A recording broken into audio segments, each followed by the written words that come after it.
Hola, bienvenidos a Seguridad en Clave. Hoy contamos con Nadia Pajarón, portavoz nacional del Sindicato Unificado de Policía Nacional. Buenos días, Nadia. Buenos días, Félix, ¿qué tal? Aquí andamos. Nos hemos desayunado con una noticia inquietante. Es la filtración de datos personales de policías nacionales y guardias civiles. ¿Y, ¿Y qué ocurre con esto? Pues efectivamente hace pocos días saltó en los medios de comunicación esta noticia de que ha habido una brecha de seguridad y se ha accedido indebidamente a bases de datos policiales muy relevantes como Sigespol o incluso la propia base de datos del DNI. Y a nosotros nos llamaron compañeros muy preocupados, como es lógico, por su seguridad y por el alcance de este hackeo. Es cierto que se han filtrado datos tanto policiales como personales de compañeros de Policía Nacional. De hecho, el alcance de esta brecha de seguridad afecta a unos 130.000 agentes.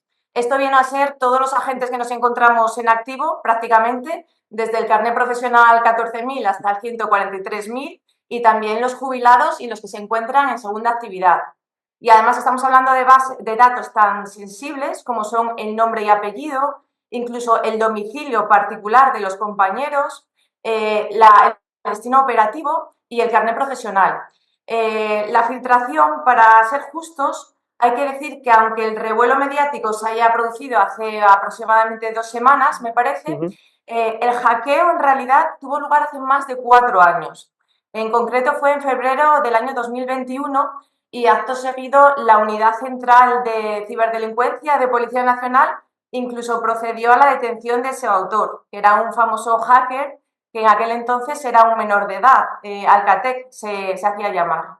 Una cosa, es decir, Sí, la filtración eh, es del número de placa, por así decirlo, del número de agente y el nombre, apellidos y DNI y domicilio. Es decir, exacto, el carnet profesional, incluso el destino operativo donde se encuentran destinados los policías, perdón, también se encontraban estas bases de datos de las que robaron la información, el hacker. es decir, que unos delincuentes pueden averiguar a través del número de placa, el número de agente, eh, dónde vive esa criatura y su familia. Pues exacto, precisamente ahí está el kit de la nueva noticia, en que esas filtraciones que se han producido ya en febrero del 2021, parece ser que este hacker, según comparecencia de los compañeros de la Comisaría General de Información en el Juzgado de Instrucción 50 de Madrid, que es el que lo lleva, ha podido vender estos datos a dos organizaciones criminales dedicadas al narcotráfico de gran peligrosidad, como son los Miami y los niños Kim.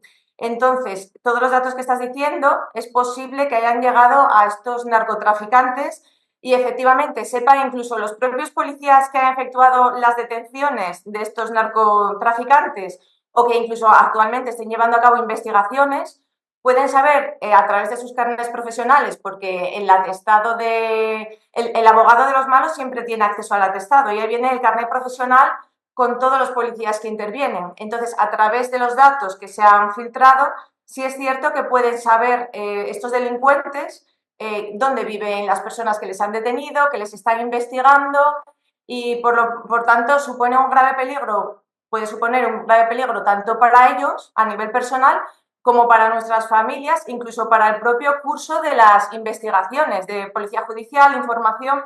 Por eso mismo, a nosotros en el Sindicato Unificado de Policía, desde el momento en que tenemos conocimiento de esta noticia, nos damos cuenta del alcance de la gravedad que esto puede tener y lo que hicimos fue registrar un escrito al Consejo de la Policía para que se nos informe de forma oficial, porque lo que sabemos lo sabemos a través de la prensa, del alcance, de la gravedad de esta cesión de datos, de cómo se ha producido esta filtración, si ha habido algún tipo de negligencia, perdón, en la protección de estas bases de datos, qué medidas se han implementado para reforzar la ciberseguridad de estos sistemas y, sobre todo, para saber qué peligro podrían correr las investigaciones en curso y nuestros compañeros. Es verdad que lo hemos hecho en unidad de acción junto con otros dos sindicatos y en cuanto se nos dé respuesta escrita informaremos de forma adecuada y a la mayor inmediatez a todos los compañeros, por supuesto. son los datos que al parecer se robaron en 2022 lleva 3 años largos con ello, y no sé, y el ministro que dice que vosotros tenéis director general, un señor, nunca, no, al Efectivamente, parecer no. tenemos director general de la policía y es justo lo que estábamos comentando. Es un ataque muy grave a datos, tanto personales como policiales, que afectan a la seguridad de los policías, de nuestras familias, como bien decías, incluso el domicilio particular. Y creemos que lo suyo hubiese sido emitir un comunicado oficial a todos los afectados por parte de la propia Dirección General de la Policía, explicando el alcance y la gravedad de esta filtración de datos, de este hackeo. Y Por eso mismo hemos solicitado nosotros que se nos explique pormenorizadamente del estado de la investigación. y el director general no se ha puesto en comunicación con los agentes implicados en operaciones contra el narcotráfico, no hablamos ya de terrorismo, Claro, incluso para alertarles de la peligrosidad, de no sé, de tener un poco más de cuidado con normas de seguridad y autoprotección, lo que llamamos las normas IAP. ¿Eso no ha habido ninguna comunicación desde la Dirección General de la Policía? en un principio no ha habido absolutamente ningún tipo de comunicación, ni un comunicado general que hubiese sido lo suyo, precisamente porque es que afecta a todos los policías, incluso a los propios policías jubilados, ni que nosotros sepamos a un comunicado específico, como bien dices, a los compañeros que están llevando a cabo estas investigaciones tan complejas y delicadas. De hecho, pues hablando del ministro de Interior, ya que lo consideras, aprovecho para decir que esto es un clarísimo ejemplo de que sí que somos profesión de riesgo, aunque todavía no se nos ha declarado, no se nos ha catalogado como tal.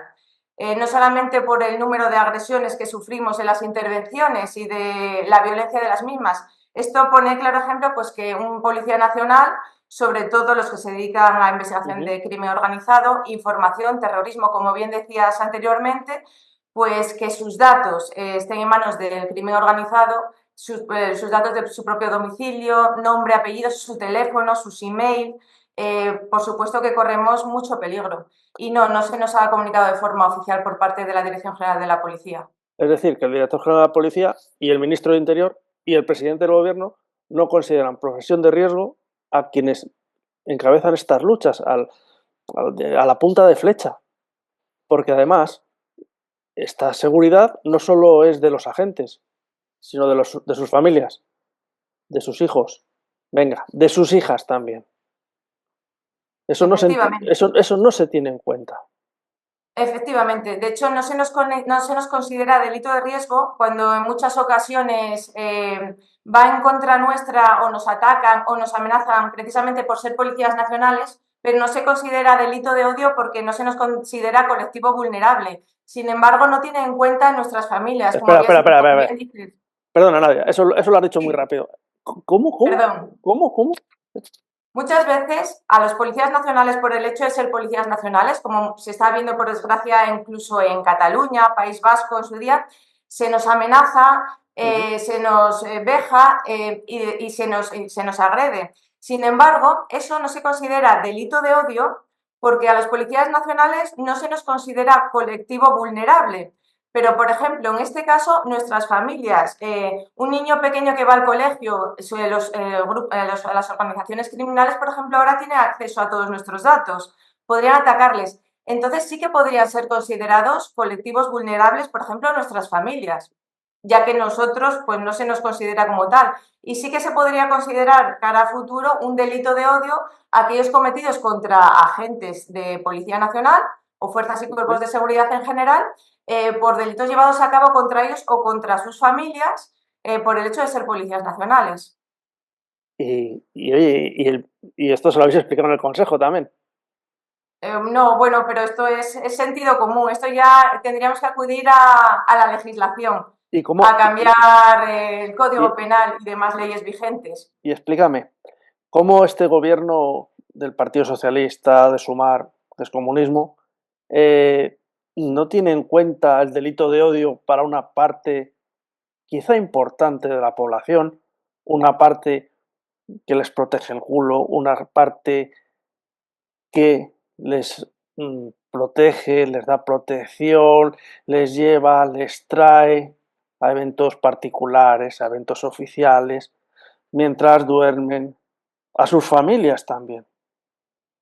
Cómo este gobierno, muy protector de los derechos humanos de prácticamente casi todo el mundo, nos excluye a nosotros. Pues así es, como bien dices, nosotros que somos la primera línea que damos seguridad a la ciudadanía, la primera línea de protección, somos los que más protección deberíamos de tener por parte de nuestro ministro del Interior y, sin embargo, pues nos considera una y otra vez como policías de segunda y mismamente, pues lo que decíamos antes, ni siquiera nos cataloga, nos considera como profesión de riesgo. Como bien nosotros llevamos reiterando esta petición en numerosas ocasiones desde hace años, y ni siquiera nos iguala en condiciones sociolaborables ni en condiciones de jubilación, por ejemplo, con el resto de policías locales y policías autonómicas de España. No solamente hace poco ha llegado a decir que se ha alcanzado el acuerdo de equiparación, es una mentira absoluta y se ha quedado tan a gusto, sino que la brecha salarial que existe entre Policía Nacional y Guardia Civil y las policías autonómicas, como se está viendo con los Mossos o con la Policía Autonómica Vasca, es cada vez mayor y las condiciones sociolaborales son cada vez más dispares entre unos y otros. Nos consideramos con una discriminación muy grande. Nosotros, precisamente, como bien dice, somos los que protegemos a los ciudadanos, es nuestra misión fundamental, y precisamente por esto, estas bases de datos que tienen datos tan sensibles, información personal de los policías nacionales e incluso del destino operativo, deberían de contar con unas medidas de especial protección contra la ciberdelincuencia, con la tecnología más puntera para proteger estas bases de datos. Si no, lo que crea, aparte de inseguridad, es desconfianza de los propios funcionarios hacia la protección que les está dando, que nos está dando el Estado. Tremendo. Mira, la profesión de riesgo, hace un momento he estado hablando con un compañero de Granada, con Antonio. A este compañero, mientras prestaba servicio de auxilio a un vehículo averiado, una furgoneta le golpeó en el omóplato, le arrastró, me parece que fueron 60 y tantos metros, le dejó una pierna hecha polvo y creo que ya lleva 7 años y el día 28 le operan otra vez.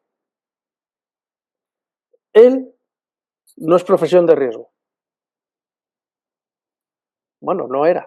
Porque Serlo es, pero no se nos considera como tal. Ahora está jubilado. No, que no es profesión de riesgo, según dice el amigo Fernando Grande Marlasca, el amigo Pedro Sánchez, Yolanda Díaz a tiempo parcial, porque entre tanto peinado pues no la vemos. Y así estamos.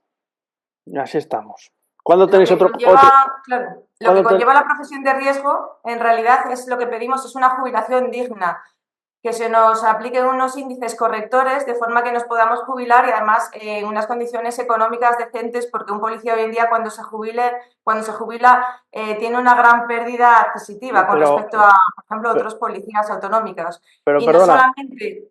perdona Sí, Nadia, en esto Fernando Grande Marlasca sí. ha contestado hace poco al Partido Popular que ahora se rasga las vestiduras, pero a lo mejor nos acordamos de cuando estaba Juan Ignacio Zoido, que eso de la equiparación, él era un tipo que jugaba al rugby. Echaba el balón para adelante, patada, a seguir. Bueno, vamos a seguir. Cuando Bueno. están en la oposición todos nos apoyan, pero luego cuando están gobernando en realidad todos hacen un poco lo mismo y nos echan a un lado. Y la que se rasga las vestiduras, al parecer, es una diputada con profesión de Policía Nacional en excedencia. Y ahora, ¿qué ha dicho Fernando? Ha dicho que la equiparación ya está cumplida, ya está hecha, ¿no? Exacto. Ha dicho que la equiparación ya estaba hecha.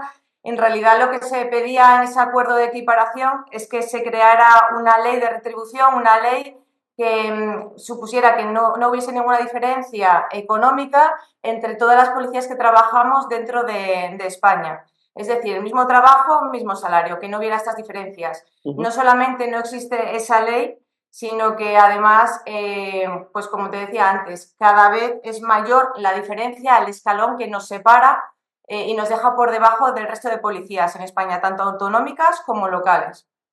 Entonces, Fernando Grande Marlasca, licenciado en Derecho, juez, no tiene ni puta idea de hacer números ni de economía.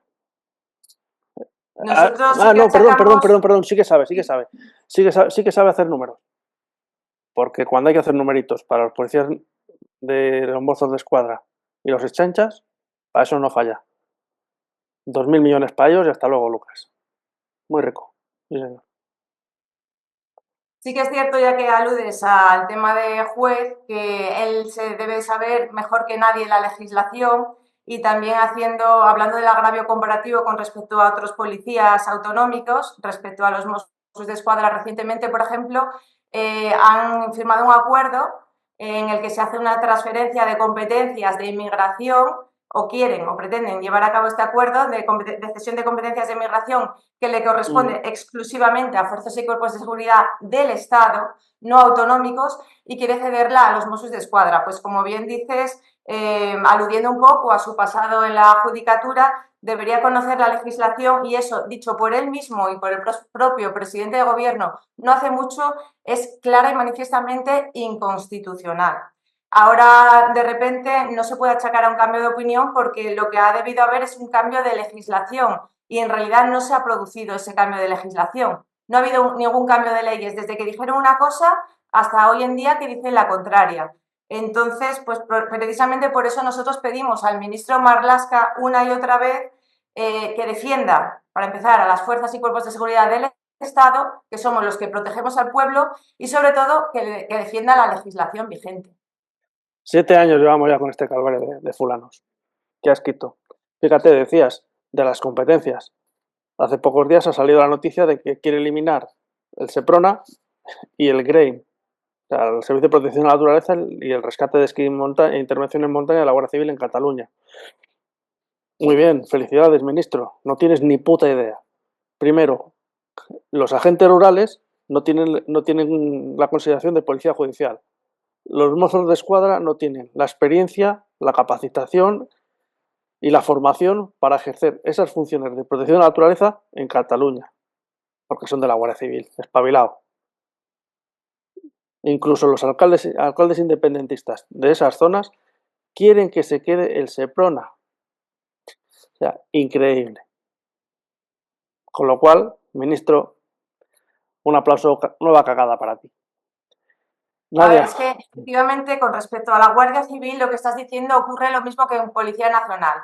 En Cataluña los independentistas que están gobernando están apoyando en el gobierno, al presidente de gobierno, al ministro, lo que quieren es hacer, desde hace varios años, lo que están intentando hacer es un plan de desmantelamiento para expulsar a todas las instituciones españolas y, por supuesto, a la Policía Nacional y a la Guardia Civil de Cataluña. Llevan haciéndolo desde hace años, pero cada vez es más manifiesto. Empezaron quitándonos, cediéndoles la competencia de seguridad ciudadana, que es una competencia que sí se les puede ceder mediante la creación de una ley orgánica, sí que tienen capacidad en este caso. Pero en el caso de extranjería, estamos hablando de fronteras de la Unión Europea, estamos hablando, ya no se queda a nivel español, ya se queda a nivel de que somos parte de Schengen. Entonces, las fronteras exteriores exceden los límites de la propia comunidad autónoma, así como la expedición de tarjetas de residencia, que también quieren dárselas a los Mossos de Escuadra, son documentos nacionales que se expiden para identificar a extranjeros y la competencia exclusiva, no solamente en España, sino en cualquier país del mundo, corresponde a las fuerzas y cuerpos de seguridad del Estado. ¿Qué pasa? Como con lo de Seprona que acabas de decir, que pues a Cataluña quiere ser independiente, están bajo el delirio independentista que nosotros llamamos, y como nos están utilizando como moneda de cambio política el actual gobierno, pues están cediendo competencias de forma ilegal e incluso poniendo en peligro la seguridad no solamente nacional, sino también europea, en un contexto sociopolítico internacional tan grave como el que estamos viviendo ahora, véase Rusia, véase Estados Unidos, que es cuando más debemos blindar y proteger las fronteras. Eso es lo que nos está pidiendo Europa. Y aquí en España, precisamente por cuestiones políticas, estamos haciendo lo contrario. Estamos debilitando las fronteras. Quieren que ahora enseñemos a una policía autonómica cómo se realiza la protección de fronteras, precisamente para que ellos cuenten con apoyos políticos. No es un objetivo de mejorar la seguridad o la protección. Todo lo contrario, como estamos diciendo, la debilita. Es un objetivo político. Y nosotros desde el sur estamos cansados de decir que con la seguridad no se juega y no se negocia. Pues muchas gracias, Nadia. Esperamos verte pronto por aquí otra vez para actualizar y desasnar al personal. Porque no solo nos escuchan policías y guardias civiles, no, nos escucha gente. Gente que no tiene o no entiende cómo un mozo de escuadra puede expedirte un DNI o un pasaporte o una tarjeta de residente. En un No, principio no, no DNIs no, puede. pero la tarjeta de identidad de extranjeros, incluso con sus propios requisitos, que son requisitos para España, porque si se lo pide como requisitos para Cataluña, como incluso se decía de pedirles el catalán como idioma, entonces, ¿qué pasa? Que ese extranjero no puede salir de Cataluña a Extremadura, vamos a crear Claro. fronteras dentro del propio país cuando la tendencia es a eliminar fronteras dentro de Europa. Esto es un despropósito realmente. ¿Yo qué quieres que te diga? Después de la actuación de los mozos a la hora de la detención presunta del fugado Puigdemont, pues hombre, yo empezaría a quitarles las armas y darles pistolitas de agua, que es para lo que vale. Poca cosa más. Y por supuesto quitarles los vehículos oficiales, porque en un servicio de emergencia, si hay que saltarse un semáforo, con las debidas precauciones te le saltas. No te paras porque está en puntito rojo, coño. Nadia, muchísimas gracias. Bienvenida. Muchas gracias a ti, Félix, y que tengas mucha suerte en tu nuevo canal. Muchas gracias. Hasta luego. Hasta luego.